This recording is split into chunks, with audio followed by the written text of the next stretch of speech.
not your typical job, okay? You do work a lot of hours, and for those hours that you're working, you do need to have an hourly wage that goes into the price of your product. You gotta pay yourself for your work, and I'm all for paying myself for my work. Hey y'all, what's up? It's your girl Nye, and this is Slay the Renee Way, a place where passionate entrepreneurs can come to grow, glow, and succeed in their small businesses. So if that sounds like you, you're gonna want to hit that subscribe button because your girl is dropping gem after gem after gem. But in today's video, you guys, I'm going to be talking over with you 5 mistakes to avoid when you're trying to price your handmade products for your small business. Pricing is going to be the centerpiece of your entire small business. In order to make a profit and be successful in any online business that you are running, you're going to need to know how to be profitable.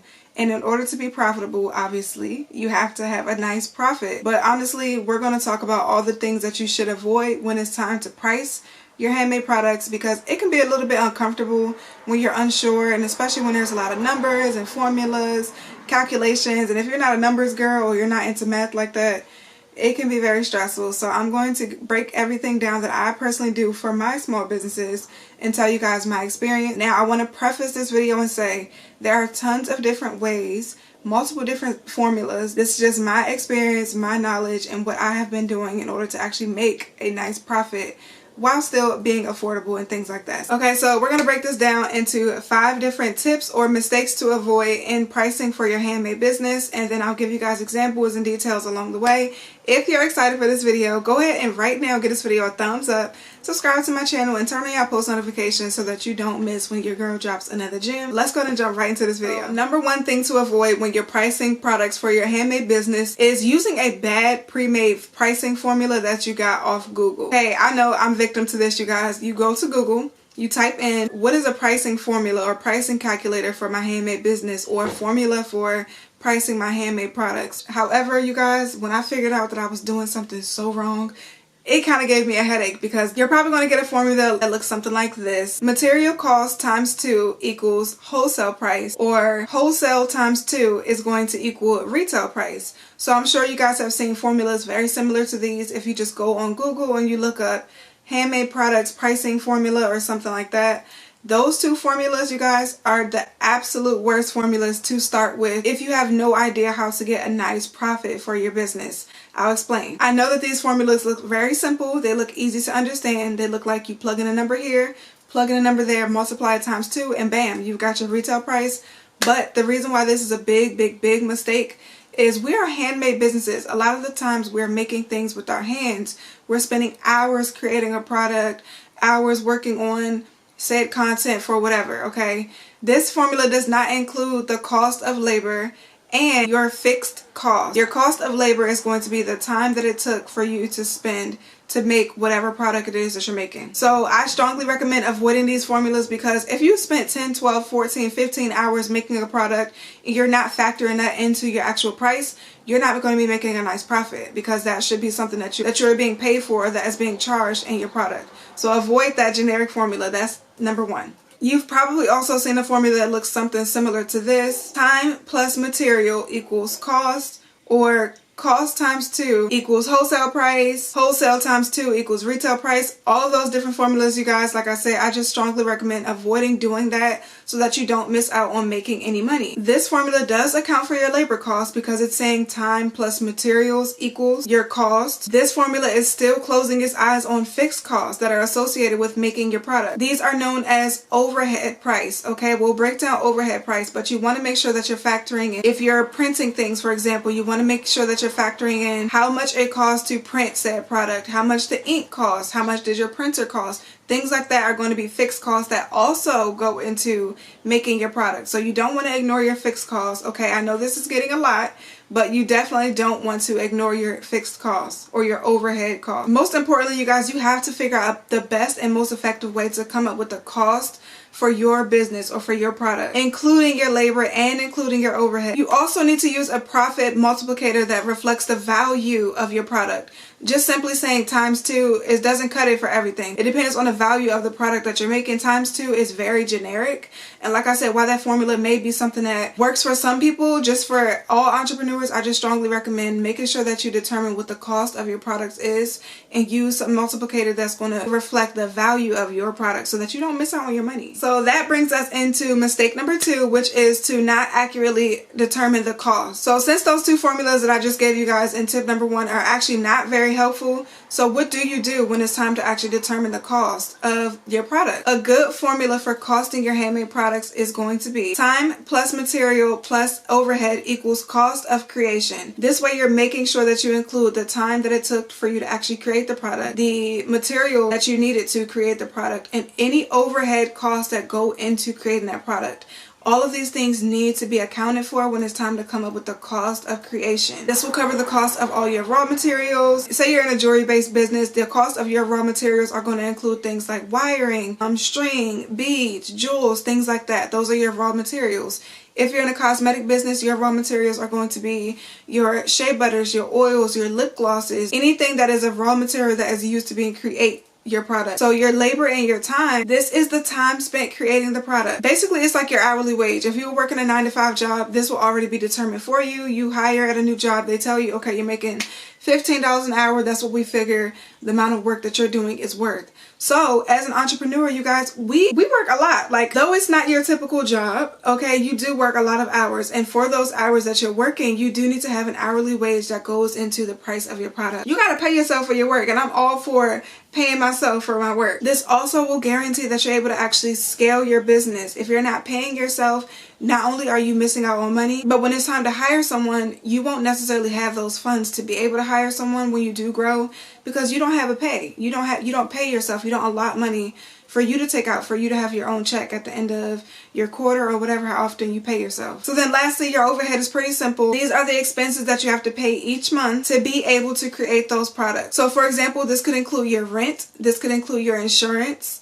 This could include your Wi-Fi. If you're working from home, you need Wi-Fi. Your designing software, your utilities. If you're using CANVA, for example, you pay a monthly subscription. Like, all of those things go into your overhead costs. They are costs related to your product creation, and they do need to be accounted for. So to piggyback off of that, we're going to go into mistake number 3, which is getting your overhead all mixed up. Okay, and I am going to be completely honest with you guys.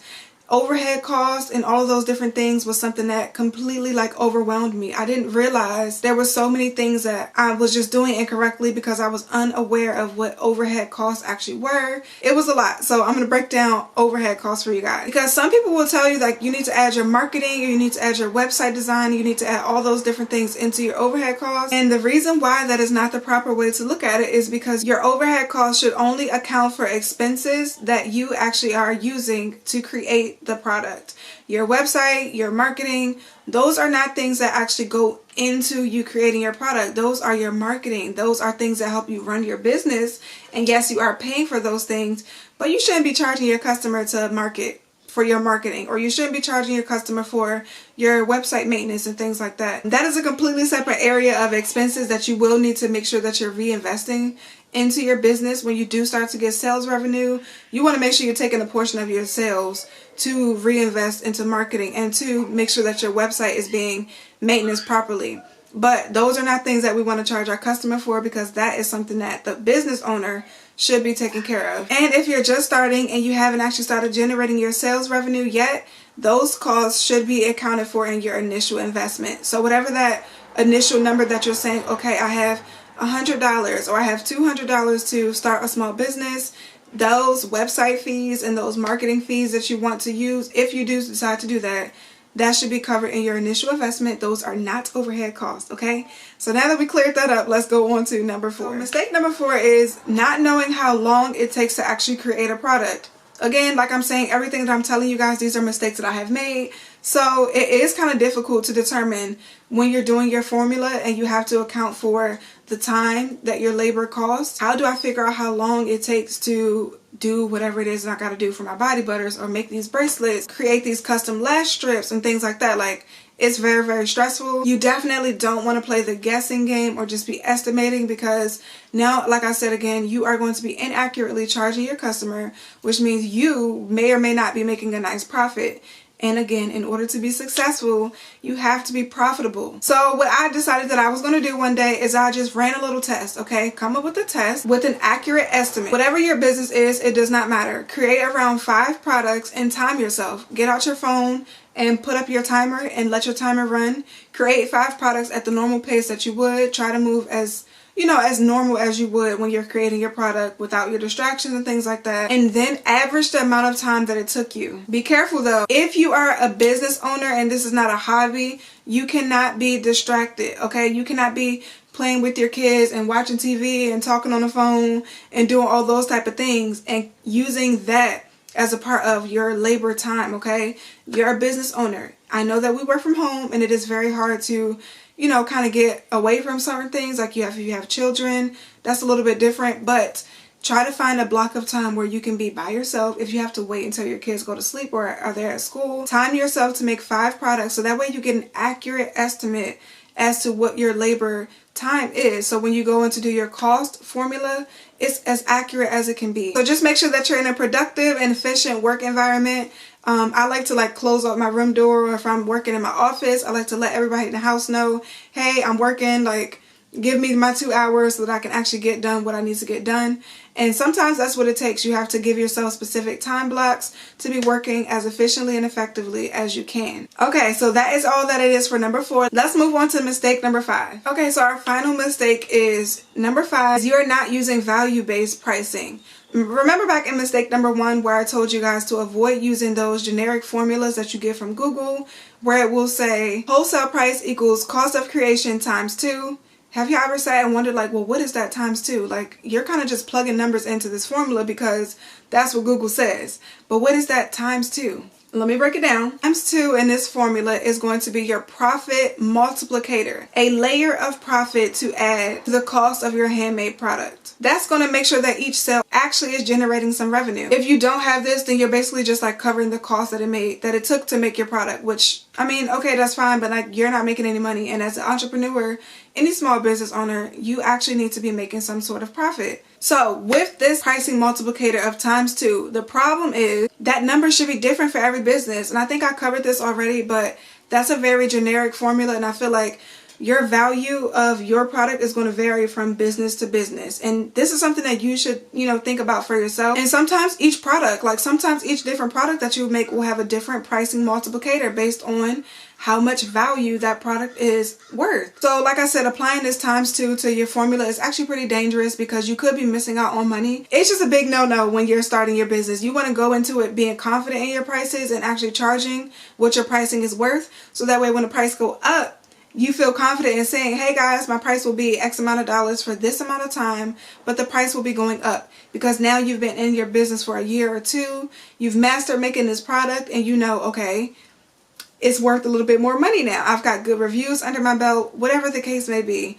Times 2 as a multiplicator is standard, but it is not what every business or what every product should have as your profit multiplicator. Okay, now that we talked about that, now I'm going to tell you guys how do you actually determine your profit multiplicator, because I know I just sat here and told you okay, don't use the time 2, but I know you guys are wondering, well, then now what do I do? What is my profit multiplicator?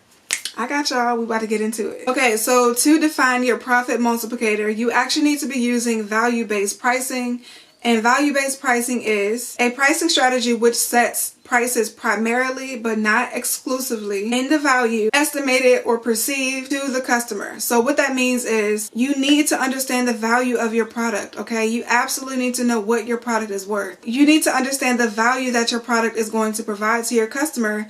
And if you've done your research really well before starting your business, you've already figured out who your target audience is, what their problem area is, and how you're going to solve that problem, then you should know or have at least a general understanding as to what the value of your product is to your customer. So we want that value to reflect in our price. That's why I always say the best way to do this is to understand your customer, create your target audience or your customer profile, Ask yourself some questions about your customer and what they need and how you're going to solve a problem for them. But once you understand what your customer wants, feels, and needs, you can actually craft a product or a service that will give your customer a really good shopping experience, and it's going to add value to the product, which means ultimately you guys are going to be able to charge more. Okay, so I actually have my computer right here. I wrote down a list of things that you should be asking yourself. Like, this is something that I had to do for myself when I was going through pricing my products. These are some questions that you should actually ask yourself, or think about, at least think about, when you're wanting to get the perceived value of your product. So you should be asking yourself things like this. Is your product solving a problem or a desire for your customer? Are your materials of low or high quality? What is your customer service like? How much attention is given to your packaging? That's a big one right there. How much time and detail are you putting into your packaging? That increases the value of your product or the shopping experience as a whole. All of those things are going into the value of your shopping experience and can increase the worth of your product. So like I said, your profit multiplicator is going to depend on all of those different things. The value your customer gets from you, your product, your positioning, your work ethic, your customer service, your packaging, all those things. These are some of the most common multiplicators. They're normally between the 2.2 and the 2.5 range. Although for like high quality, really luxury brands, I can tell you guys right now, their profit multiplicators are going to be between 3 and 3.5. Determining the cost of your products and pricing and things like this for your business is really not going to be the most fun part of your entrepreneurship journey, but it's a journey. Like I said, it's not a race. So this is something that you should really sit down and take the time to figure out. It should be something that doesn't just come overnight. You're going to put a lot of effort into thinking about these things if you want to do it correctly. And I wish that I had known these things before, because I was one to just use the basic formula and I was not making any money.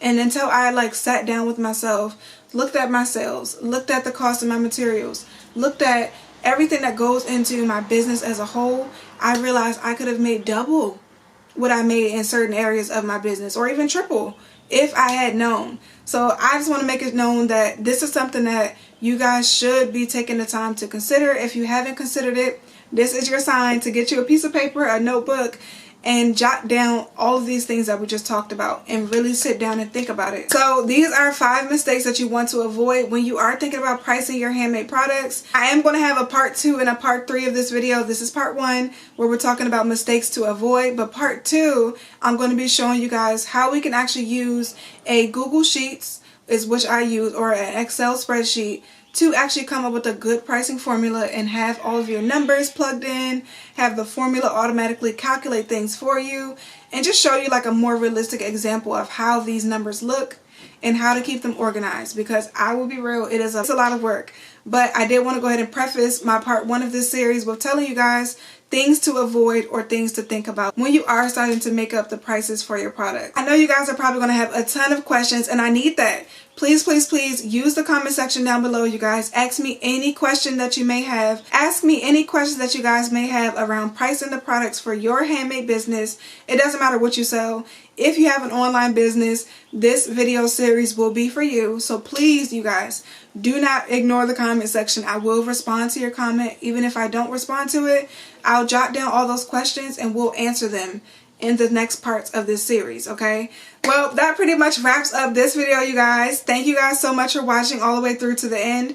I hope that I gave you guys some helpful insight on things that you should avoid when it is time to price. I want to see all the girls making all the money that they deserve, okay? And I don't want to see anybody struggling trying to figure out formulation, pricing, numbers, all that stuff. Like, it's a real headache, but I'm here to help take some of that pressure off of you, make life a little bit easier. So thank you guys so much for watching. Don't forget to give this video a thumbs up. Subscribe to my channel, because I'm really trying to get to 100K by the end of 2023, okay?